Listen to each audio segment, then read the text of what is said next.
Good afternoon to each and everyone. We are here to report our topic, which is the production cost in industry structure. But before that, please allow me to introduce to you who are my members. So here's Nesha Daduya, Mabel Kidilig Artea Ferrer, Carl Abbas, Nico Madamo, Joel Alvarida, Jordan Querido, and lastly, Chamber Fernandez. Explicit and implicit costs and accounting and economic profit. Firm or producer or business combines input of labor, capital, land draw or finished component materials to produce outputs. Firm is any company that seeks to make profit by manufacturing or producing products or offers services. Production. This activity production goes beyond manufacturing or making things. It includes any process or service that creates value, including transportation, distribution, wholesale, and retail sales. Production is the action of making or manufacturing your products from raw materials to its final outcome or until it's already manufactured. Total revenue is the income that firm generates from selling its product. It is the total amount of income and amount of goods that they sell to buyers. We calculate it by multiplying the price of the products by the quality of the output sold. In this chapter, we will learn about explicit and implicit costs and accounting and economic profit. Production in the short run, costs in the short run, production in the long run, and costs in the long run. There are two types of costs. The first one is explicit costs. These are the out-of-pocket costs, that is actual payments. Wages that a firm pays its office are explicit costs. Explicit costs are the direct payment that is made to others while running a business, just like the wages, rent, and other materials. While the implicit costs are more subtitled but just as important. They represent the opportunity cost of using resources that the firm already owns. Implicit costs are a specific type of opportunity costs where the cost of resources are already owned by the firm, so it can use for some things. For example, a lot that is owned of the firm that will use to expand the factory. Two conceptions of profit is the accounting profit. It is a cash concept. It means the total revenue minus explicit cost. The difference between dollars brought in dollars paid out. For example, a person invested $200,000 to start a business and earned $250,000. Their accounting profit would be $50,000.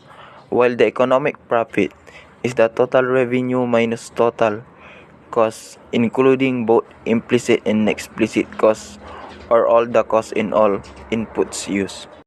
Thank you, Joel. So, let's proceed to the next slides, which is 7.2 production in the short run. By the end of this section, you will be able to understand the concept of a product function. Differentiate between the different types of inputs or factors in a production function. Differentiate between fixed and variable inputs. Also differentiate between total and marginal product. And also, lastly, understand the concept of diminishing marginal productivity. So, we're tackling about understand the concept of a production function. When we say product function are specific to the product, different products have different production function. When we say production function, it expresses the relationship between the qualities of productive function. For those productive function, I'll discuss it later. Production function, it can also be used to determine the cheapest combination of productive factors that can be used to produce a given output. That is a production function. Economists divided factors of production into several categories. These are the natural resources, labor, capital, technology, and entrepreneurship. When we say natural resources, land and raw materials. The ingredient for the pizza are the raw materials. This included the yeast, flour, and water for the dough, the tomatoes, herbs, and water for the sauce, cheese, and toppings. When we say natural resources, these are the resources are used to make food. And it also the production of goods. That what I mean in natural resources. Labor. When we talk about production, labor means human effort, both physical and mental. When we say labor, there are the people work for the others by physical or mental. And I can explain for my own opinion, physical and mental. When we say physical, it expresses our body to work for something. When mental, it use our critical thinking to work for a certain topic.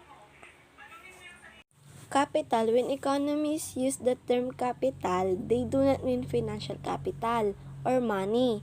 Rather, they mean physical capital. The machines, equipment, and buildings that one uses to produce the product. Capitals, it is important factor of production because it's what allows labor and land to be purchased. We use equipment to our capital to earn money. Technology. Technology refers to the process or processes for producing. It also available in a particular industry or economy allows firms to use labor and capital none or less efficiently. We know that our partner is a technology in business because without technology we cannot easily work because technology makes our work easier. So for example, in baking we use the oven to cook our pizza. Like before, we use kalans or uling to cook. Rather than now, we have technology, our lives makes easier. That is technology. Entrepreneurship. Production involves many decisions and much knowledge, even for something as simple as pizza. Question: who made those decisions? Ultimately, we know it is the entrepreneur. Our people, the person who creates the business. When we say entrepreneurship, creation or extraction of value with definition. In entrepreneurship, there are involved like entrepreneur, the people who manage the business. That is a entrepreneurship. So, may I call on the next reporter, which is Nico Madamo, to report the next slides. Thank you, Nesha. Differentiate between fixed and variable inputs. Fixed inputs are that can easily be increased or decreased in a short time. So here in fixed inputs cannot be easily changed in a short period of time. From the word itself, fixed, it means that there is a specified inputs that can be easily increased or decreased. Variable inputs are those that can easily increase or decrease in a short period of time. So on contrary, variable inputs can be easily changed in a short period of time, meaning some inputs are subject to change or is not that really stable. Differentiate between fixed and variable inputs. Short run is the period of time during which at least some factors of production are fixed. Most of the time, fixed inputs are used when the production is only for short run, because having a specific input during a short period of time can maintain consistency and prevent numerous changes for the production. Long run is the period of time during which all factors are variable. However, when the production's period of time is for long run, then the factors is mostly variable. This is to ensure the flexibility of the production as the time passes by. For the next slide, may I call on Miss Mabel Kidelig. So, differentiate between total and marginal product. Number one, total product or TP, which means the amount of output product with a given amount of labor and fixed amount of capital. So, number two, marginal product or MP is the additional output of one more work. Mathematically, marginal product is the change in total product divided by the change in labor. So, when we say total product of a business, it represents the sum total of what it produces, while the marginal product represents additional output stemming from the increase of single output. Also, total product is simply the output that is produced by all of the employed workers, and marginal product is the additional output that is generated by an additional worker. So, we understand the concept of demonizing marginal productivity. Law of demonizing marginal product is a characteristic of production in the short run. Demonizing marginal productivity is very similar to the concept of demonizing marginal unity that we learned about the chapter on consumer choice.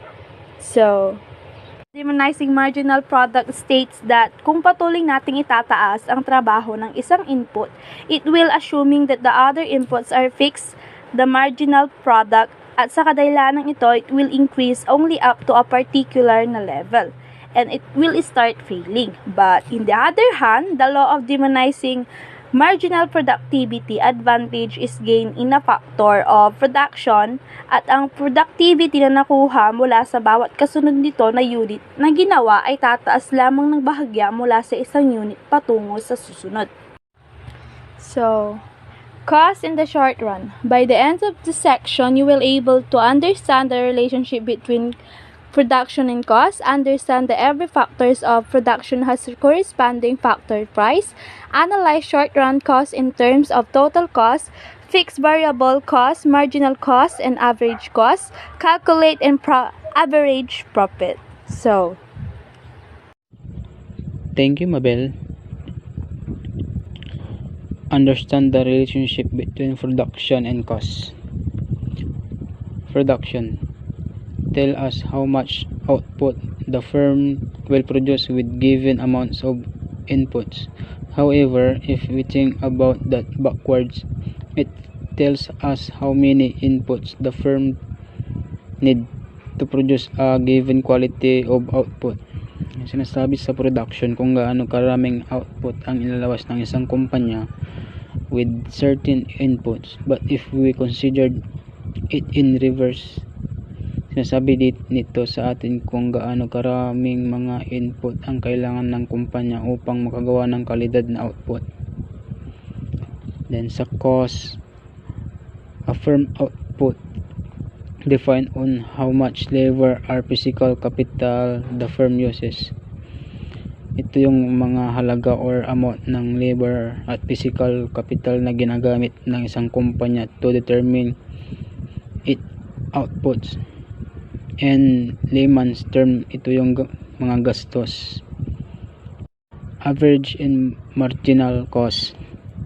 Average cost is the cost on average of producing a given quality. We define average cost as total cost divided by the quality of the output produces. Then sa average cost ay ang average na halaga ng paggawa ng isang kalidad na produkto. We can say that average cost is ito yung kabuuang gastos na hinahati sa kalidad na output. Then sa marginal cost is the cost of producing one more unit of output. Mathematically, marginal cost is the change in total cost divided by the change in the total cost divided by the change output. Marginal cost naman, ito ay in economics, ang marginal cost ay ang pagbabago sa kabuang gastos that arises kapag ang dami ng ginagawa ay nadadagdagan. In simple words, ito ang halaga ng paggawa ng karagdagang bilang ng unit na produkto. While in mathematics, it is calculated by dividing the change in manufacturing cost by the change in the quantity produced. May I call on the next reporter? Analyze short-run cost in terms of total cost, fixed, variable cost, marginal cost, and average cost. Fixed and variable costs. When we say fixed costs are the costs of the fixed inputs because fixed inputs do not change in the short run. Fixed costs are expenditure that do not change regardless of the level of production. Variable costs are the costs of the variable inputs. The only way to increase or decrease output is by increasing or decreasing variable inputs. Therefore, variable costs increase or decrease with output. Average total cost, sometimes referred to simply as average cost, is total cost divided by the quantity of output. In average variable cost, when we divide variable cost by quantity of output. Marginal cost is the additional cost producing one more unit of output. Next one is calculate average profit. Average profit, also known as the firm's profit margin, expanding the equation. So, example of this is the average profit equals to profit, quantity produced, total revenue, total cost, quantity produced, total revenue. Sa baba, when we say average profit, it is the total profit divided by the output or the sum of the profits during the each period divided by the number of periods. An average profit calculation formula might look like average revenue minus to average cost equals to average profits. And also, quantity produced, average ay sa side naman niya is total cost and quantity produced sa baba niya. And equals to this is average revenue or average cost. So, may I call on for the next reporter? As you can see to sa picture, the example of the production in the long run, which in this case, cost in the long run, by the end of this section, you will be able to calculate long-run total cost, identify economies or scale. These economies of scales and constant to scale. Interpret graphs of long-run average cost curves and short-run average cost average. This is in example B, which is raised to 55 centavos, while the cost of machine does not change, in which case technology 2 in this is the low cost production technology, if we just keep using up to 90 while the cost of machine remains unchanged. The technology 3 clearly becomes the low cost form of production. Kung mapapansin nyo, yung A to C ay hindi nag-iba yung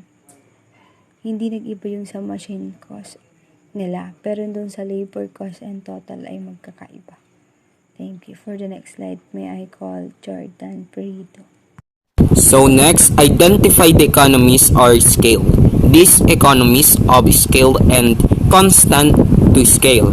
So first, the economies of scale, where the average cost declined as production expands, may seem to conflict with the idea of diminishing marginal returns, where the marginal cost raise as a production to expand. So here, in economies of scale, scale refers to the size of something. So in the simplest term of economies of scale, refers to the advantage from the firm of getting larger and larger in size. In case of size is measured by firm total output. Generally speaking, as a firm produce more output, the day-to-day operation of business become more efficient, and the average cost of production 1 unit of output decrease. So in economies of scale are separated into two. Yan ay ang internal economies and external. So, in internal economies of scale is the advantage that occur for one firm as they get larger. And the next is the external. In external economies of scale, that advantage for all firms in an industry as an industry gets larger. So,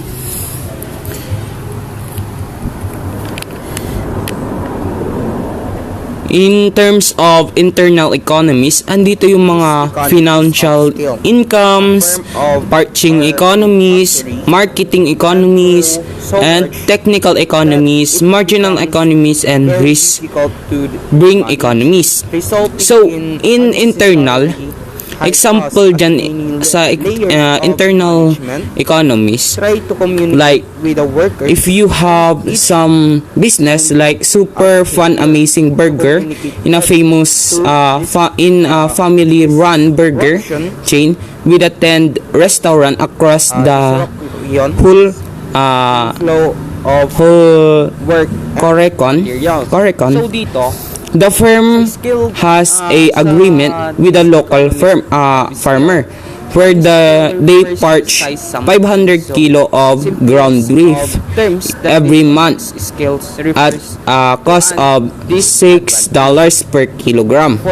So as the firm grow in the popularity, they decided to open 9 more restaurants. Now the requiring as a firm is 1,000 kilogram of ground beef each month. The firm negotiate a new price of $4 per kilogram. That is an purchasing economies na nakain sa internal economies. So, sa external naman, andito yung mga skilled labor, supplier, tapos infrastructure, and less efficient cooperation. So, dito, example natin is the Silicon Valley in California. Is the famous for the number of big technology companies who have their headquarters there. With the abundance of the technology companies in the area, there is no storage of talent to headhunt.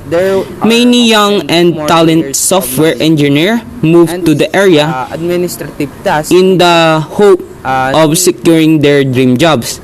This is make recruiting new worker not only easier but as a firm also much cheaper. It takes longer for employees to communicate across. Yan po ang example sa external scale economy. Next is coordination. These economies of scale. A firm or a factory can grow so large that it becomes very difficult to manage, resulting in unnecessarily high costs as many layers of management try to communicate with the workers and each and as failure to communicate led to this disruption. These economies of scale is Disruptions in flow of working for work a large and materials. So dito, law firm sa scale, sa these economies of scale, ang scale refers to size something. So simplest of terms that disconnects scales refers to an disadvantage one of for firms different types of getting larger and larger in a size. In this case, size measured by the firms of total output. So, as a firm producer of managers more output, the day-to-day operation business became efficient, and the average cost of the producing one unit of output decreased. So, however, the efficiency cannot be increased forever. So, eventually, a firm will reach a point where their larger size actually becomes a disadvantage. So, as the day-to-day operations become increasingly less efficient. So, sa scale is meron siyang mga mga kailangan or yung meron siyang sakop. sa long run Una dyan is ang curve or LRA, Borea the cost of the producing each quantity in a when the bureaucracy. firm can choose Ang bureaucracy is a firm get larger. There are often more layers of management, and administrative tasks need to so completing. the long run. Next is the communication problems. So yun nga, as a firm get larger, it takes longer for employees to communicate across in department. Output in the Next is yung doon sa control and coordination. So are as a firm then, as a firm get larger, they get more difficult to a control. Economies of As a result, more supervision as a layers of management as is required in order to coordinate the business operation will be linked to the lower efficiency. average cost. So that this Ang example sa these economies of scale is una dyan is a junior lawyer working for a large multinational law firm in a planning to go on holiday over Christmas. and In order to apply the holiday leave, she must print off the Christmas holiday leave from one of 25 different types of holidays leave form. She then needs to get it signed off by the 5 different layers of managers above her. Each one can only sign it after one below has already done. So, after 2 weeks of chasing a manager to get their signatures, the HR department refused her leave because she wrote the date wrong. So, yun, ito yung example sa this economy of scale. Increasing extra workers lead So next is the short run average cost curve, each of which represent one of a specific level of fixed cost. So dito naman sa sa short run, So, ang short run is cost curves tend to be U-shaped because of this diminishing returns in a short run. The capital is fixed after the certain point. Increasing extra workers lead to fixed cost and total so declining productivity. Therefore, as you employ more workers, the marginal cost will increase. So next is the short run average cost. Determine the cost of fixed and variable short run factors, which it turn to helps in estimating the average of production. Includes the variable cost and marginal cost, fixed cost, and total cost. So long run naman is how is long variation so of yun nga. quantities used for all inputs necessary for production. So dito, what is the difference between short run and cost and long run cost? The economists analyze both short run and long run average cost. Short run average costs vary in relation to a quantity of goods being produced. Long run naman is includes to the variation of quantities used for all inputs necessary for production.